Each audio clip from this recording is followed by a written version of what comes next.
వేసవి సెలవులు, అందులోనూ వారాంతం. సాయంత్రం వేళ సరదాగా గడిపేందుకు వచ్చిన చిన్నారులు, వారి తల్లిదండ్రులు అనూహ్యంగా పెను ప్రమాదంలో చిక్కుకుపోయారు. గేమ్ జోన్లో చెలరేగిన మంటలు ఒక్కసారిగా వారిని చుట్టుముట్టాయి. తప్పించుకునే ప్రయత్నం చేసేలోపే పైకప్పు కూలిపోవడంతో వెలుపలికి రాలేని పరిస్థితి ఏర్పడింది. ఈ ఘోర ఘటన గుజరాత్లోని రాజ్కోట్ నగరంలో చోటు చేసుకుంది. ఈ దుర్ఘటనలో మొత్తం 9 చిన్నారులు సహా మొత్తం 27 మంది దుర్మరణం పాలయ్యారు.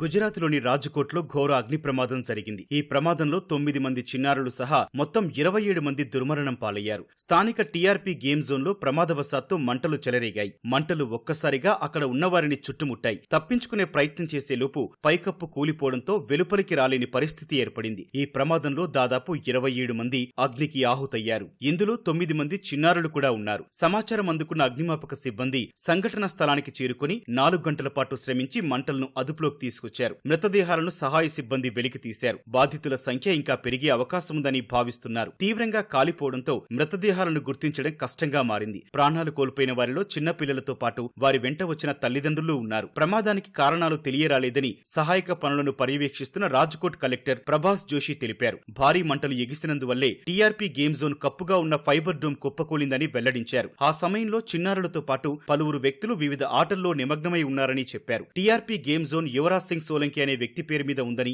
రాజ్కోట్ పోలీస్ కమిషనర్ రాజు భార్గవ్ తెలిపారు. శిథిలాల తొలగింపు చురుగ్గా జరుగుతోందన్నారు. నగరంలోని ఇతర గేమ్ జోన్లను మూసివేయాల్సిందిగా నిర్వాహకులను ఆదేశించినట్లు తెలిపారు. దర్యాప్తు కోసం గుజరాత్ ప్రభుత్వం ప్రత్యేక బృందం సిట్ను ఏర్పాటు చేసింది. గేమ్ జోన్ యజమాని యువరాజ్ సింగ్ సోలంకి, మేనేజర్ నితిన్ జైన్ సహా ముగ్గురిని అరెస్టు చేశారు. రాజ్కోట్ అగ్ని ప్రమాదంపై రాష్ట్రపతి ద్రౌపది ముర్ము, ఉపరాష్ట్రపతి జగదీప్ ధన్కడ్ తీవ్ర విచారం వ్యక్తం చేశారు. మృతుల కుటుంబాలకు తీవ్ర సంతాపం తెలిపారు. చిన్నారులు సహా పలువురి ప్రాణాలను కబలించిన ప్రమాదంపై ప్రధాని నరేంద్ర మోదీ తీవ్ర విచారం వ్యక్తం చేశారు. గుజరాత్ ముఖ్యమంత్రి భూపేంద్రభాయ్ పటేల్ తో ఫోన్లో మాట్లాడి సహాయ చర్యల గురించి ఆరా తీశారు. తన ఆలోచనలన్నీ బాధిత కుటుంబాల గురించేనని ప్రధాని తెలిపారు. క్షతగాత్రులు త్వరగా కోలుకోవాలని ప్రార్థిస్తున్నట్లు సామాజిక మాధ్యమం ఎక్స్ లో పోస్టు చేశారు. మృతుల కుటుంబాలకు 4 లక్షల రూపాయల చొప్పున పరిహారం చెల్లించనున్నట్లు గుజరాత్ సీఎం భూపేంద్రభాయ్ పటేల్ ప్రకటించారు. గాయపడిన ఒక్కొక్కరికి 50,000 అందిస్తామన్నారు.